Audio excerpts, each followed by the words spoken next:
Hello, everyone, and welcome along to episode 106 of the Hunger for the Hustle podcast. It is my pleasure today to welcome Ria Mestiza to the show. Ria, I hope I've said that right because I didn't clear it with you off camera before. Did I get it right? You nailed it. Great. Perfect start. I was just saying how lovely it is to have a fellow Australian on the show, although I'm not actually born in Australia. I've been here long enough to call myself an Australian. Ria is joining me live from Adelaide. I'm in Melbourne. It's a lovely sunny morning here. How is it there in Adelaide? It's pretty good. Pretty much the same. I'm pleased to hear it. Ria is a mindset and performance coach to ambitious high achievers ready to take control of their health who are seeking the best body and lifestyle for not only optimization, but for longevity. She's the founder of the Fitsique Wellness and Performance, and also the host of her own podcast, which I'm looking forward to hearing a little bit more about, Summon Your Superhuman. Ria teaches others how to own their mind and body to maximize their untapped inner strength and potential. A huge passion, I know, Ria, for knowledge and a relentless commitment to growth. So you've been doing this for over 20 years, Ria, and you're a really well-rounded health practitioner. I know you practice kinesiology and remedial therapy and other energy-based modalities. You've got a good background as well, over 20 years as a competitive athlete. How did you come to be in that kind of switch? Because the two kind of relate, being an athlete and a therapist. Smart athletes use therapists, but where did that transition between the two come in for you? It came into play when I had to decide whether or not I wanted to stay in the corporate world, so to speak. So I actually lived in Melbourne, where you are now. I'm sorry, my cat just jumped up. I was living in Melbourne where you are, and I moved back due to my father having a heart attack one day. And I decided, you know what, if anything ever happened to my dad, I would never forgive myself if I wasn't around. So I actually moved to Adelaide. I just wasn't motivated to get back into the work that I was doing. And so I called myself on my own. Can I swear? Call myself on my own excuses. Let's just say that. I called myself on my own excuses, and I changed careers because the drive there was, what do I enjoy doing? And I enjoyed I was doing martial art classes and fitness classes, and I went, well, what does it take to be a fitness instructor? And then I Googled it and figured out I had to get some certs and things like that. And then I actually fell in love with personal training. And I never even taught the classes that I intended to teach, which is kind of funny. But that was my motivation, because I went, you know what, if I'm going to change careers, I may as well try and do something that I enjoy. And that's, turn a hobby into a passion, as they say.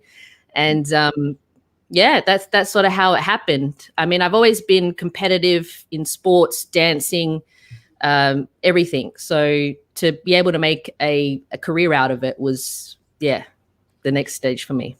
A beautiful thing, if you can turn your hobby and your passion into your career, then I think it never really feels like working at all. So it's a great place to be. And it's funny, like you say, you trained in the certs and you got the initial certs, but then what you ended up actually teaching, it's just it's the building blocks, but then it often leads you down quite a different path. Exactly. Yeah. Mm-hmm. Now I know, it's funny how that kind of came around, isn't it? It's your dad got sick there, and you decided to make a change, and it just led you down a whole different world. And what a great thing it is as well, I think, because you've probably helped so many people there, and I imagine you're very good at it because it's your passion, you love doing it, and you could have just been stuck in the stuffy corporate world, still in Melbourne as well.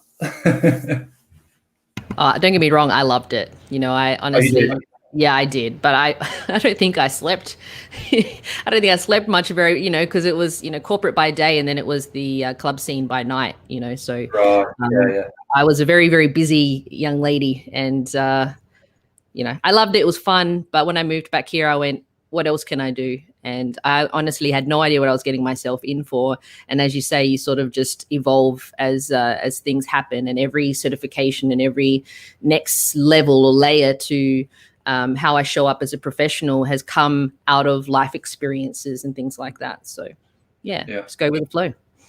Yeah, that's it. Go with the flow. And, life has a funny way of just making sure things work out for you when you do that, especially when you're, passionate and dedicated towards them. What kind of, you mentioned that you were doing martial arts. What kind of martial arts were you doing? Muay Thai.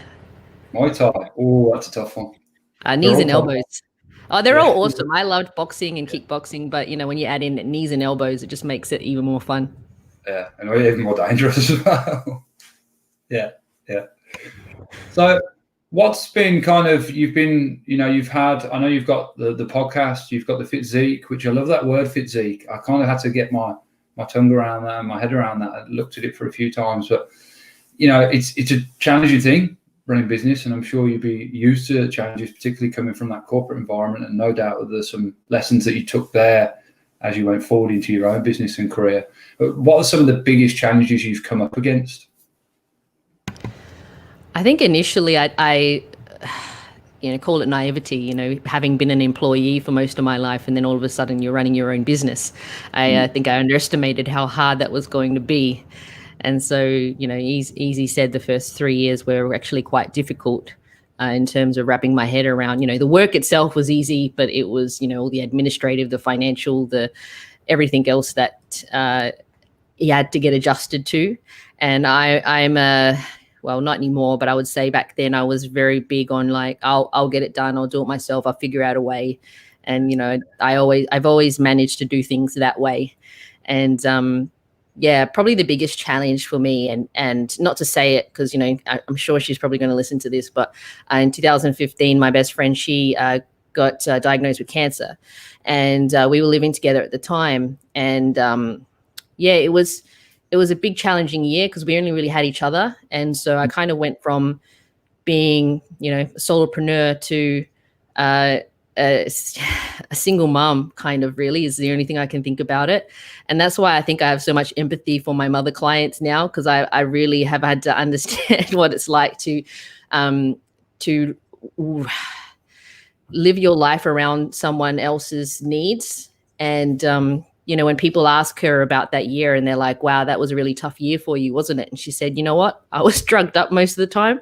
I said, I think Ria had the hardest time of it all because she was the one that's taking me to my appointments, besides me in the hospital. And I had to literally get up, I'd set alarms for myself to get up throughout the middle of the night to, give her a medication. And she had a catheter bag and all sorts of like crazy things that you don't prepare yourself for. And so that year it really took its toll on me because running your own business, doing all of that, making sure there's food on the table. So I actually had two businesses at that stage, one that we were both jointly in, and so she's a chef, so then therefore now I'm cooking and I'm doing all this stuff and I'm doing it was nuts. But by the end of that year I literally was scraping by, to be honest. And I was sitting around just thinking to myself, is this me? Like, is this really what this is all about?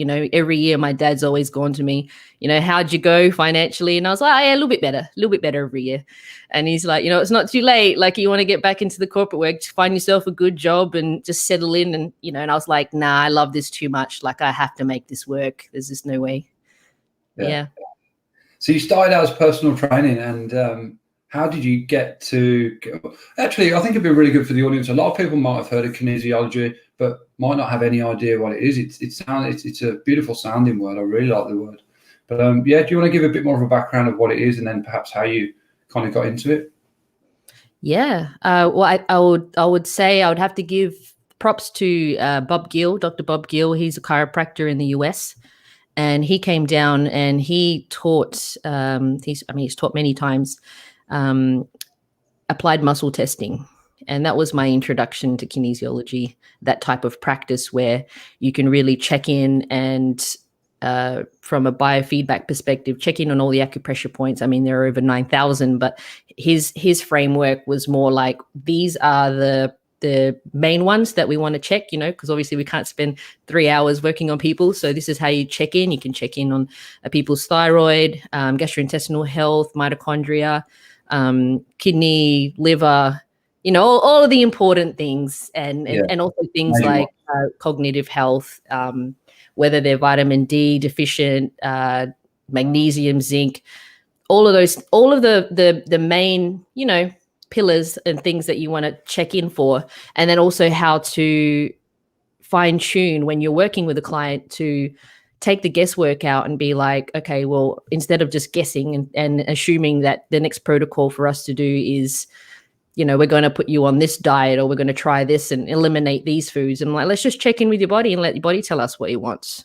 Yeah. And a lot of the times I found with my doctor clients and things, because they can be somewhat skeptical to this kind of practice because it's, it's not taking blood work and things like that. But what I would find is I would say, for example, your iron is coming up low, and then they would turn around and be like, oh, that's interesting, because I had my blood work done recently and they came up that my iron was low. And I was like, oh, well, look at that, turning skeptics into fans. So it was, it was quite good.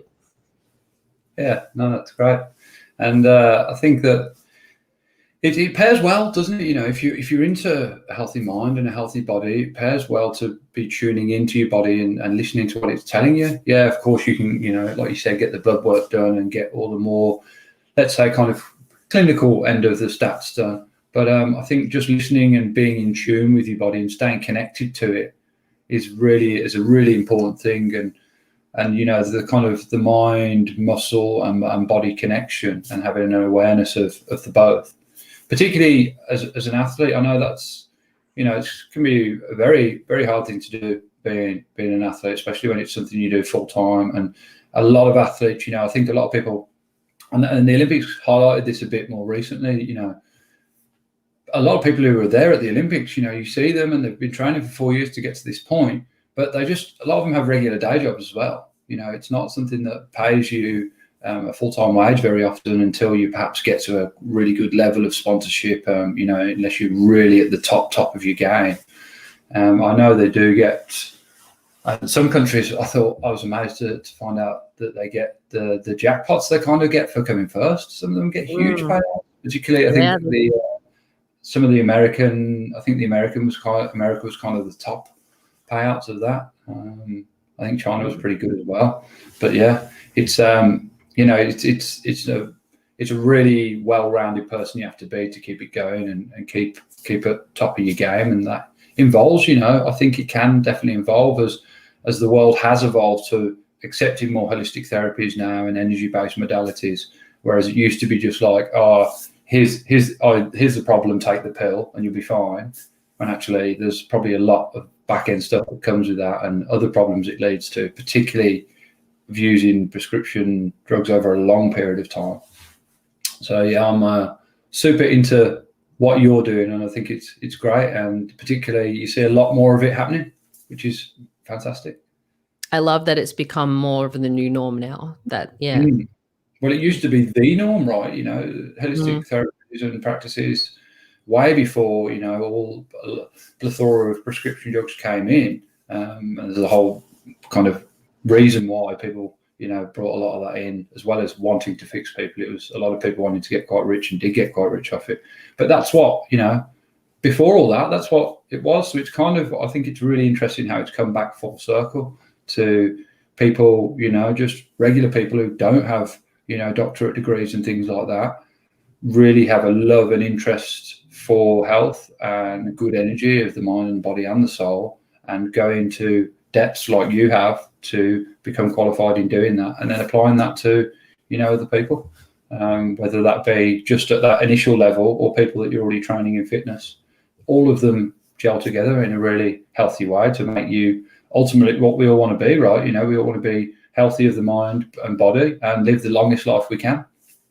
Yeah, absolutely. Mm-hmm. Now tell me about, we've gone in kind of there to the challenges, and well done for being a really good mate. That must have been a really difficult time to be, running your business and looking after your friend who sounds like they were quite sick, really. Did she recover, your friend? Yeah, she's still with us, thankfully. It was a really aggressive one, so it all came about really fast. But you just kind of have to hit the ground running and just go with it. Yeah, and I know you said there, like, you don't prepare for these things. I don't really think there's a way that you can prepare for something like that until you're in it, and then you have to learn very fast. So good on you. But we kind of went into the challenges there, but I'd love to hear about like a big triumph for you in your business, a big moment that you were like, I am here where I'm meant to be, doing what I'm meant to be doing. Yeah, absolutely. So, going from 2015, I was already in the industry for quite a few years, was like 4 years or so.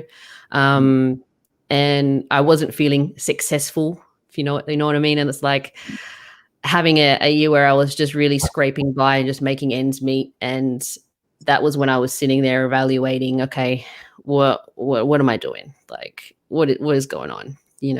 Next year, am I going to just continue doing this, or am I really just going to bite the bullet and do something else?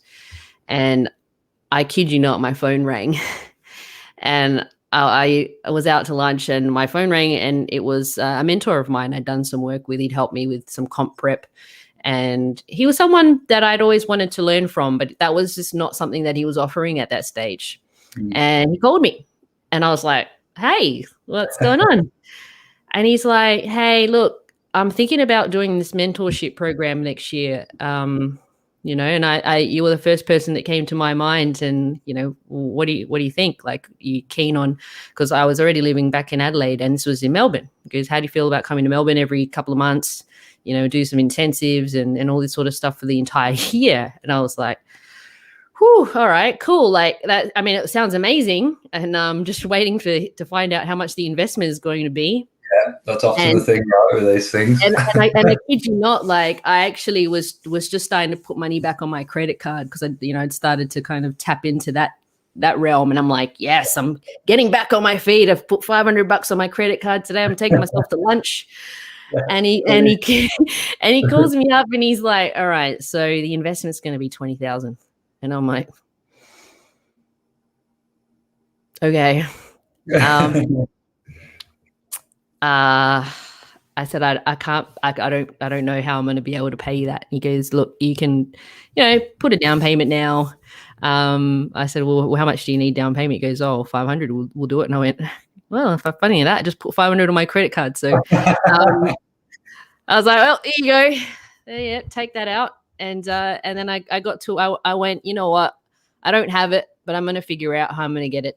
And I did. And it was the greatest investment I'd made in myself, because not only did I have to fly, take time off work, be there every couple of months, and I think I literally made 14 trips that year. Wow. And it was the first time I hit six figures in my business, because that it out of necessity, but also out of the investment and knowledge that I was getting around being around the right people, and it really lifted me to that next level. So it was. That was definitely the game-changing moment for me. And was it a mindset coaching that you were doing there? It was personal training. It was, cool. Training, nutrition, all of the good things that we love and need. And the most valuable part, I think, was the business side of it. It's not something that I'd paid a lot of attention to. I was literally just flying by and going, "Oh, I've got this. I'll figure it out. I'll give it to my accountant and they'll figure it out." And I didn't really have structure but that year gave me the structure with his guidance, and it happens. You put in the work, you do the things, and lo and behold. I know exactly what you're saying. I've been there so many times. Structure and systems, they're not always something that you first think about when you start in a business. You're just happy to be having a business and bringing money in and having clients. But when you start bringing those things in, and actually I found, I don't know about you, Ria, but when you start kind of delegating a few tasks out, instead of going, "No, I want all the control, I want to do it all," and being super stressed about it, bringing in some systems that you can pass on to other people pretty easily and they can pick up and take care of, gives you a lot more time and a lot more free-flowing space to just work on the business instead of in the business. And I think it's not an easy thing to do as a natural born hustler, which I know you are. You're like, "No, I can do it all. I can do all the hours and with no rest, 100 miles an hour, and I'll be absolutely fine." And that's true. You can absolutely do it, but I don't always think it's super sustainable. And or definitely don't think it's very healthy as well. There's always another side to that seesaw, and there's always something that's not getting the attention it needs in the other areas of your life when you're working to that level. Yeah, for sure. Now, we mentioned the word hustle there, and it's obviously a key point in the whole podcast. I'd love to know how, and I love answering this question because I keep meaning to make a snippet of everyone's answers in one video, because there's well over 100 of them. everyone defines it in a slightly different way. How would you define the word hustle, Ria, and what does it mean to you? I think, I mean, hard work comes to me first, right? But it's also that perseverance and determination.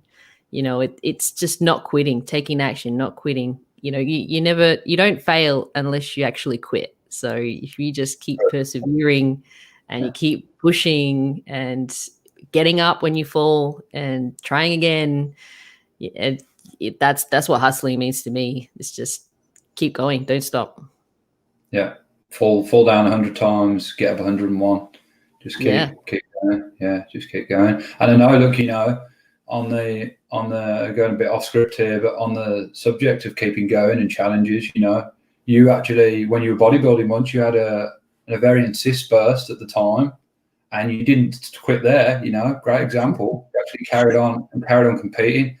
Yeah. Do you want to know a little bit about that story? I'm sure you probably don't want to read it, but no, it's fine. That was it was a while ago, right? Yeah. It was a while ago now, and you know that's what led me into becoming a remedial therapist. But that's a whole nother story. Right. And that was something. Well, okay, that is part of it, I guess. So I collapsed one day, and I had no idea what was wrong with me. I was in agony, and I went to the hospital. They didn't know what was wrong with me because I was a fit person. They decided, you know, I mean, you must have a hernia from lifting. And I was like, what? Okay, all right. Anyway, it took ages because I was just like, no, there's something wrong here. And they found out that I had PCOS. So I had ovarian cyst bursts. I was in immense pain. And this went on for like 6 months. I would literally sometimes go to work after having gone to the hospital because, you know, if you don't work, you don't earn money, right? So that was still early days of my business. So I had to keep hustling. I had to keep showing up. And so sometimes I'd rock up and be like, okay, I can't pick up your weights for you today. You're going to have to do all of the work, like, because I'm literally limping. And they're like, what are you doing here? And I was like, it's all good. I'm good. We're here. And it got to a point where, you know, thankfully I had a remedial therapist. He came out of retirement and healed me. And I went, you know what? I need to learn how to do that and return that back 1,000 times. And I have, thankfully, I could say I've done that. But I had an old school bodybuilding lady. She spoke to me one day and she said, Ria, you mentioned that you were interested in doing a bodybuilding show ages ago. And I said, yeah, I was. But, you know, I had all this stuff happen and it's not really on the cards anymore. And she said, well, you're right now, aren't you? And I was like, well, yeah, I guess so. And she goes, well, what's stopping you now? And I was like, well, nothing, I guess. Yeah. And so I literally started comp prep the day after. And 3 months later, a week before the show, I had an ovarian cyst burst and I was in a world of pain. So this is, you know, peak week. And everyone's like, surely you're not gonna do the show now. And I was like, try and stop me. And because I had put in so much work, I was like in the best shape of my life. I was like 10% body fat. I was like looking the goods, you know, I've done so much work. And I said, try and stop me. I'm going to be there. And I was backstage, had my heels, was sitting down. They called, you know, time to go on. So just before I got on the stage, chucked my heels on, did all the turns, smiles and everything that I had to do. And then got off stage, took my heels off and went, oh dear Lord. Woo. And yeah, but I did it, and there was just not anything that was going to stand in my way. How long did you train for? Well, prior to that, I mean, obviously I was already a professional trainer at that stage, but you know, I think that was probably the first time I'd really honed in on my training and hit it hard, you know, because we tend to sort of have a program, stick to it, float around, try, something over there, let's try that.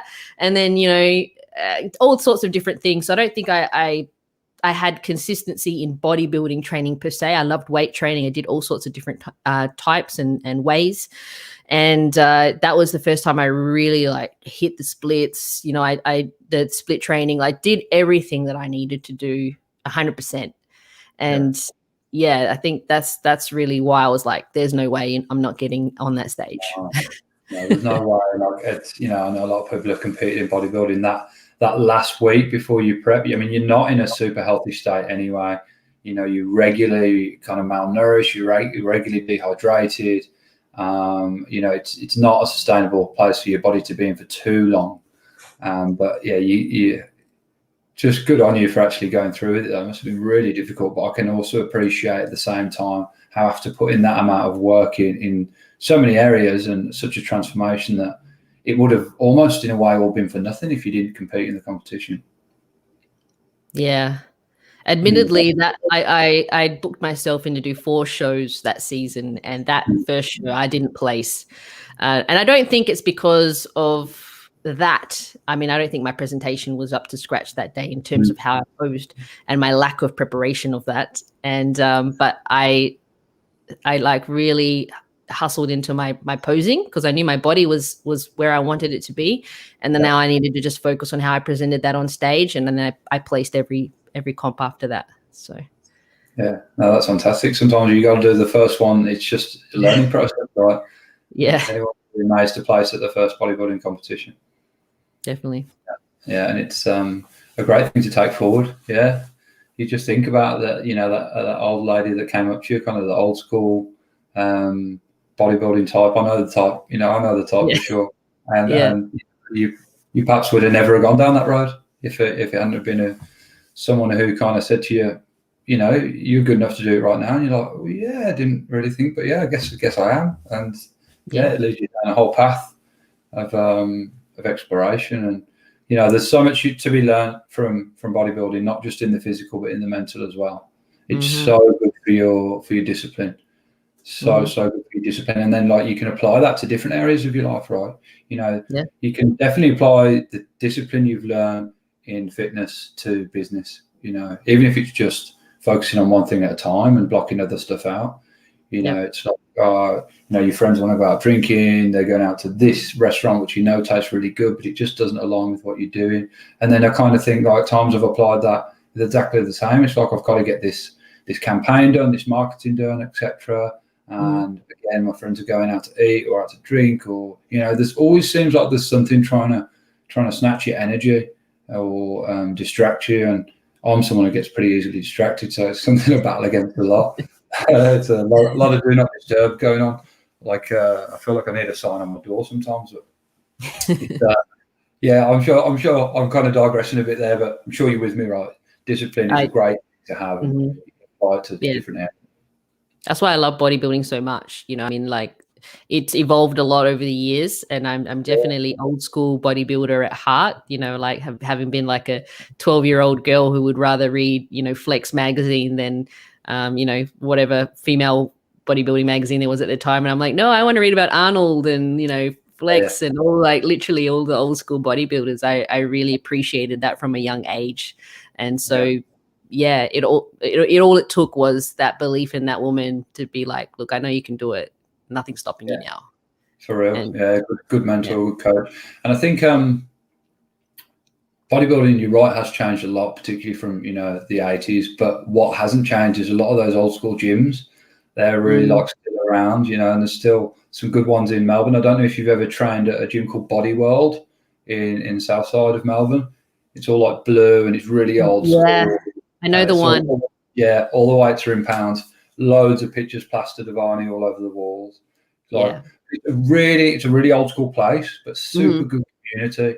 Everyone's really. I find actually it's better community than some of the newer gyms. I agree. Everyone's really willing to help you out and give you a bit of their drive, which everyone needs sometimes. I love that the environment in an old school bodybuilding gym. There's nothing that it's not the same now. But there are those of us who have been around, and we appreciate that. But people, I think, aren't as open to asking for help as I think maybe we once were. Perhaps, I don't know, or feel comfortable enough to ask people for help. I agree with that for sure. People are a little bit. I don't know if ashamed is a strong word, but a little bit see it as a weakness. Asking for help, which I don't agree with at all. You want help because you want to remain strong, not because you're weak. But I think the gyms have got softer. I think they've been redesigned and pushed us away to make people think they're working harder than they are. And a great example of that is if you go on an old school running machine or cycle machine at level 12, it's going to be a heck of a lot more difficult than if you walked into a brand new gym, you know, like your virgins, your fitness first, and you try and do a level 12 and there you're like, this is easy. I'm doing well here. And it's because they're just set up differently. I don't really understand why that is. I don't know if it's to get more people through the door so they feel like they can do more and they can keep getting members. I don't know what the reason is behind it, but it's definitely softened. I mean, all weights have rubber handles as well now. All those old school ones were just metal, pure metal, and that's it. Yeah. Yeah, it's like a lounge room on wheels now. You know, you kind of go in there. You've got your TV screen. They got little fans and things like now. Come on, that wasn't even. We didn't even have air conditioning back in gyms back in the day. No air conditioning. I can remember a particular gym we used to go to in the UK, in a place called Lichfield, and it was just always just boiling hot, sweating in summer, no heating, no cooling there. And in the winter, the weights were that cold, like you could barely pick them up. You felt like your hand was going to stick to them, kind of like, you know, like the Dumb and Dumber scene when he gets his tongue stuck on the bus stop. It was like that with the weights. Yeah, it's changed a lot for sure. But I guess like in some ways it's changed for the better.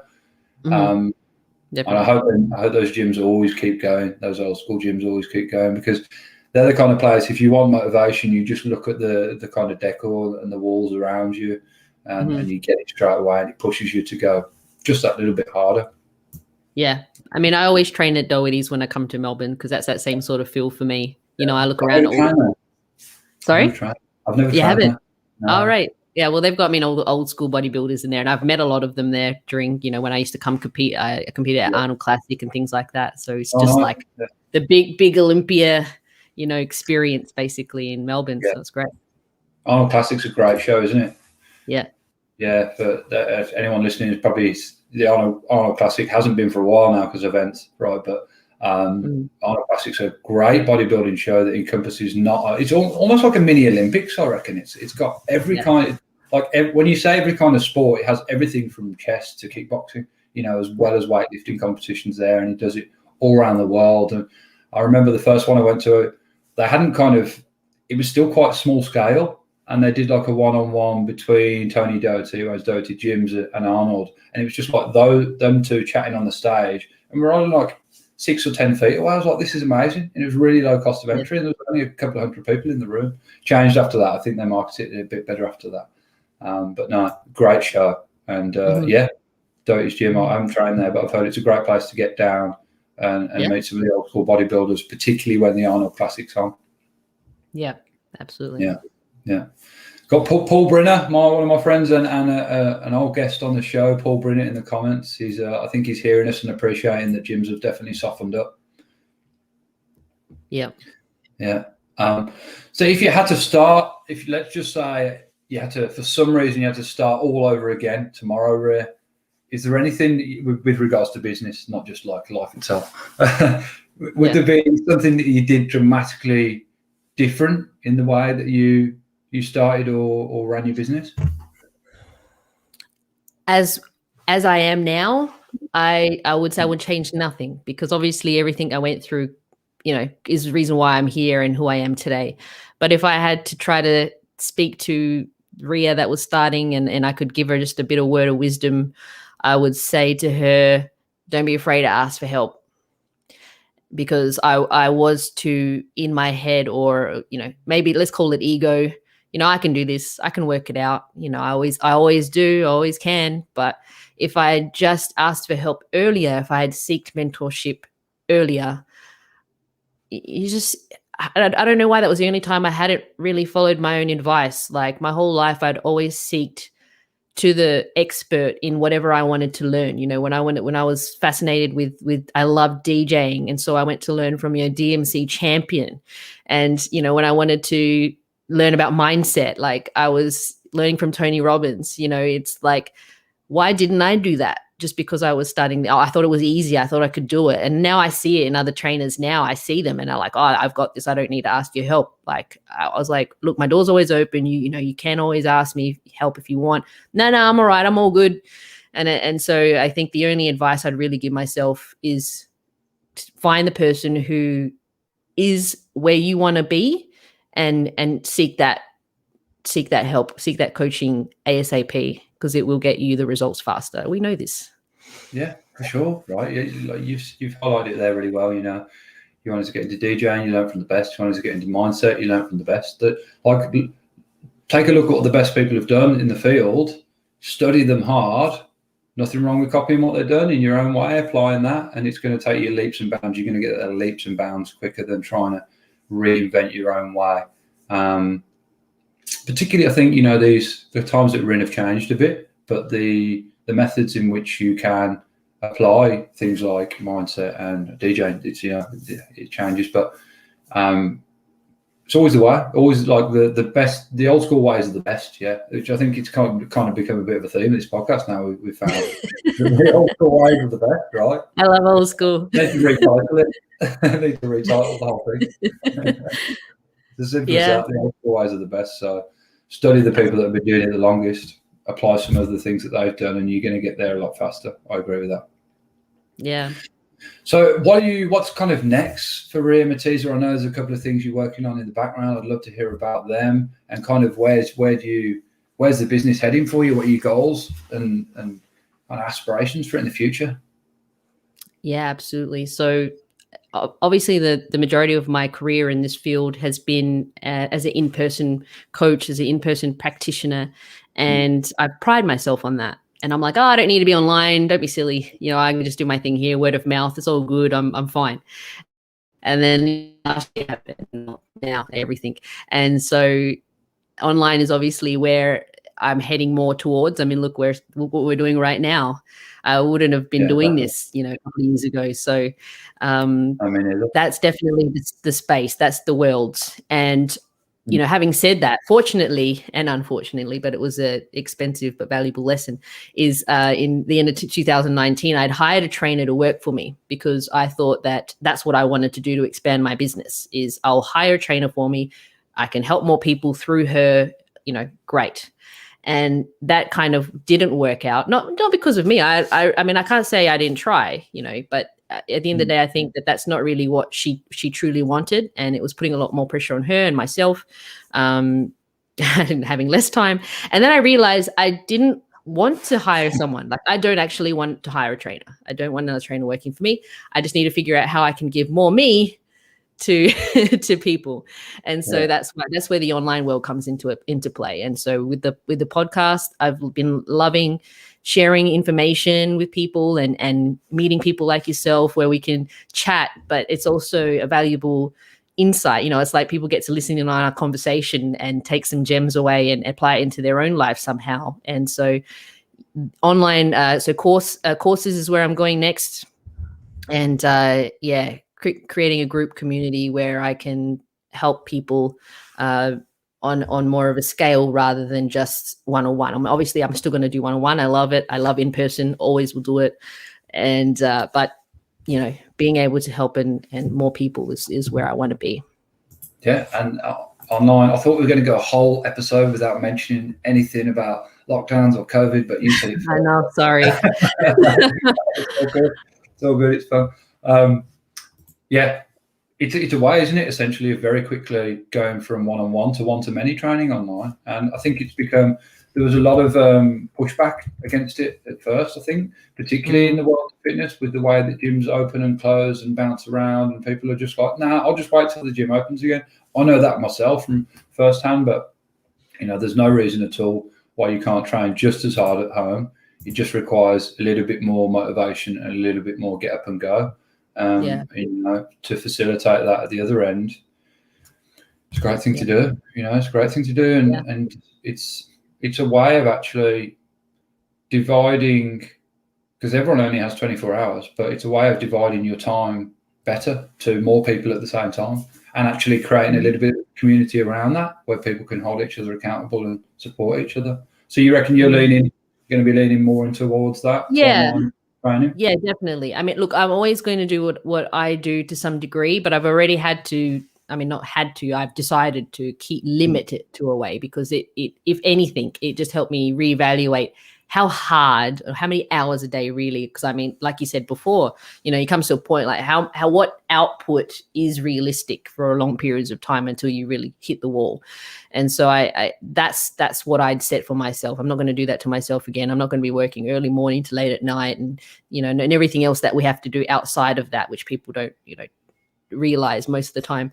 And so I definitely see it as an opportunity. And I think that if anyone hasn't had that in-person experience, it isn't really of benefit. I think that what's been of benefit is all of the in-person coaching that I've had, because I can really, it fine-tunes your eyes to see, even on video screen, like what's going on. And through some lockdowns, I've had people that I've had to, if they've hurt their backs and I can't get them to come into my clinic and me fix them. So I've had to remotely guide them to how to fix themselves so that it can actually stand up vertical, and not be in bed for days and on end. And that's been an interesting challenge, but it's made me realize as well that if you've got the knowledge, then you and the eyes to be able to see, and you're really switched on, there's really not any limit to what you can do and how you can help people.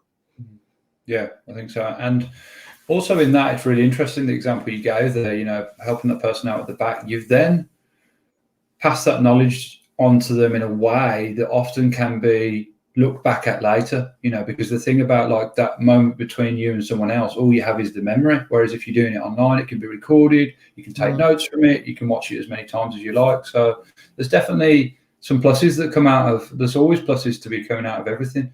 And when you adjust your mindset to be able to open your heart and your head to them and absorb them and take action on them and execute, it can be a great thing. It can be a great thing for all businesses. I can't think of many businesses apart from, I'm also a plumber, and there's no way you could do that online, but everything else pretty much. You could help someone do it remotely if you really had to. See that over there, mate? You got to do that, grab that, do that, and you'll get there in the end. Yeah. Yeah, either that or robots. One of the two. I think you got an Aura ring on there. Is that right? Yeah, totally. How long have you had that for? I'm really intrigued about them. Since probably maybe 4 or 5 years or so now, I think. Wow. I love it. I love this chip, this ring. Data? I'm sorry? Good data from it, like it captures everything really well. I'm a nerd when it comes to that kind of thing, but yeah, I love it. Yeah, for sure.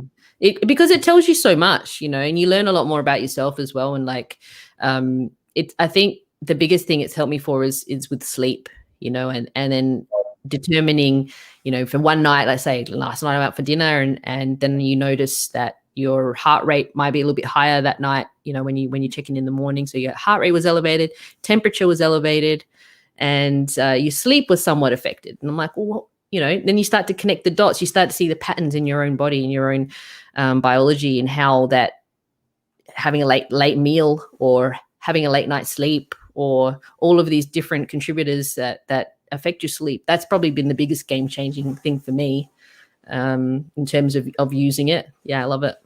Sleep tracking's just become this thing that just so many people do now, whether it's through their phone, their watch, rings like the Aura ring. And there is, it's like, it's a funny thing because it's like, you can just take notes for yourself.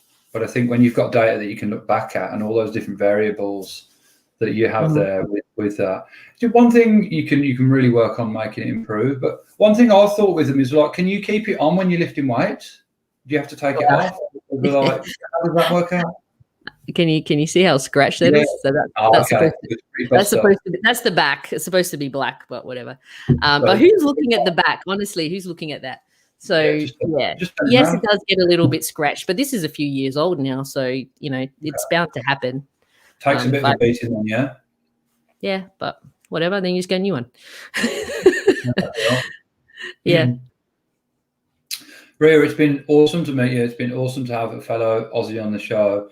Before we close out, I would love to get 3 hot tips from you on anyone wanting to get into the businesses that you're in, anyone want to get into the world of alternative energy-based modalities, perhaps wants to become a fitness coach, wants to involve themselves in that world. and a book recommendation as well, if you would.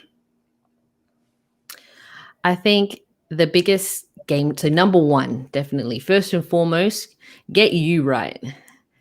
Get your head right. Get you right on whatever level or meaning that has for you. And for me, it's been an evolving journey, starting from self-discovery, coming out of a long-term relationship, and when you're two, you're two people and you become one, and then you're like, you're figuring out who you are again, and and obviously just life hitting you. So it's just knowing who you are and your values and what you're about and what's important to you and who's important to you, getting you right, really. And that also goes with the investment in you. So first thing is invest in you in whatever shape or form that means. Do that first, because as I've developed myself and been more attuned with who I am and what I am about, that's when the biggest improvements have come from in my business, because obviously we are leaders and we set the example. And if we are investing in ourselves, and if we are also always working on becoming a better versions of ourselves, then that's encouragement and inspiration for our clientele and people around us to be better themselves too. Yeah, I love that. You've got to take care of number one before you start feeling like a number two. And of course, so you have enough charge in your batteries to be able to not just for business, but to give yourself the best you can be to others, and that's that feeds right back to you. Yeah, I feel you on that. That leads into number two, because number two would have to be that, and again, in whatever shape or form that looks like for you, it's that you time, it's time to go in, and it could be meditation, it could be reading, it could be journaling, it could be, I mean, sometimes look, exercise, I'm sure you feel the same way. Exercise is like meditative. It's that time to get in the zone, and things come to your mind that whilst you're exercising and training, and you're just like, oh yeah, like it's sometimes, you get the wisest things come to you in the shower, and it's because you're disconnected from the world. You're able to be within yourself in whatever, like I said, however you like to do that. And I think it's important to do that, especially if you're someone who in a service-based industry or service-based facing position, you're giving so much of yourself, and how many people you face. Like now I even know I have to space out things. I have to give myself time to recharge in between a few hours of work. Like I can't do too many remedials in one day because there's a lot of hands-on, energy that's going out, and you learn what works best for you. And then also, having said that, because you're giving so much of yourself, you have to remember, okay, now it's time to refill, like you said, refill your cup, and serve from an overflowing cup. Yeah, I think that's right. I think great point you made there on exercise. Like it's clearing the clutter a lot of the time. It just clears that clutter space in your mind, which allows those new ideas and things to come in. It's for me, it's remembering them all, which is the difficult thing. When you're like mid-run and you're like, that's one of the best business ideas I've ever had. But then by the end of the run, you've forgotten it. Voice memo, you just like pull it out. I did this the other week, actually. I had a moment of genius and I was in a mad rush and I just pulled out my phone and I voice memoed it. And yeah, we have technology, fortunately, that can help with these things. So like, hey, Google, make a note on this for me. Yeah, for sure. And I think the third one, and I know that it seems somewhat counterproductive because I'm not mentioning really business specifics, but the third one I would have to say is, again, along the lines of movement and self-care in some shape or form, because it's like, I mean, we sit a lot, even for us that are cognitive of the fact that like we need to walk, we need to do stuff, we find ourselves sitting for hours on end. So whether that's a walk outside, go for a walk, do some exercise, do some stretching, do something physical, because it just changes your overall state, and it lifts you up, it changes how you show up. And I think that's probably the biggest basis, because then I'll correct myself in saying it does matter that you move physically, because if you don't show up with energy for people, then you can't show up fully for them. So making sure that you have that energy within your body to fuel your mind, to fuel Like, and then they look to you to be the example. Like if they see that you don't take care of yourself, then why are they coming to you for advice? Why are they coming to you to show them the way when you clearly don't know what you're doing either? So yeah, it's movement. That self-care could be getting a remedial massage, some repair. Like it could be the fluffy kind of massage if that's what you want to do, because you could be stressed and you might just need to unwind or have a hot bath or some Epsom salts and something like that. So yeah, and you got to try all the things to figure out whichever one's best for you. I like to get a massage every 2 weeks. I go to a really good Thai massage place down the road. It doesn't matter whatever massage you ask for, they always end up just going super deep, hard on you, and you're like, okay, just get your ass kicked every time, but always feels better afterwards. Exactly. Yeah. That's the best. I always say to people, because they come in and they're like, oh, you do massage. I was like, no, I don't do that. I don't do the fluffy stuff. I fix people. Like I'm old school in the sense that, like, because my grandmother was a massage therapist, I like to get in under the hood, fix people, put things back into place. Like I like hands-on. I get in there like old school. And people were like, what the hell are you doing? And I'm like, yeah, I'm fixing you. You're going to feel amazing when we're finished. Here we go. There it is again. Old school methods are the best. Absolutely. Yeah. So definitely changing the title of this podcast. So let's do it. Three great hot tips there, Ria. Really good one. And how about a book? What are you reading at the moment? What was the last kind of thing you read that you recommend? Well, funnily enough, I just finished a book by John Maxwell called Leaders Through Tough Times. It's one of his newer ones that he released, not surprisingly this year, a couple of months ago. And I saw it and I went, oh, well, this is the time, isn't it, to read how to be a leader through tough times. And, even 21 Irrefutable Laws of Leadership is a great title. So much great value out of that in terms of how to, just be your best leader for other people. Fantastic. I'll notes taken for myself there, and hopefully the guys in the background took some notes there. John Maxwell's a great author. Yeah. Leading in tough times is something we could all do. We're getting a little bit better at. So best way to do it is to learn about it. Ria, I am going to pop in the comments here for the YouTubes, the Facebooks, the Instagrams, actually not Instagram, but the other ones, so people can connect with you. But for the guys listening back on the audio, do you just want to tell the folks where's the best place to find you, connect with you, and also be able to listen to your podcast? Yeah, so you can find me on or Instagram as Coach Ria Mestiza, on Facebook as Ria Mestiza. But my podcast is called Summon Your Superhuman. So if you just punch that in there, that's the only one that exists. So come check it out. I love that. I love the alliteration use in Summon Your Superhuman. There's like a bit of it going on in this podcast as well. I think people always remember good alliteration. Thanks so much for joining me, Ria. It's been really nice to share this time with you. I really appreciate it.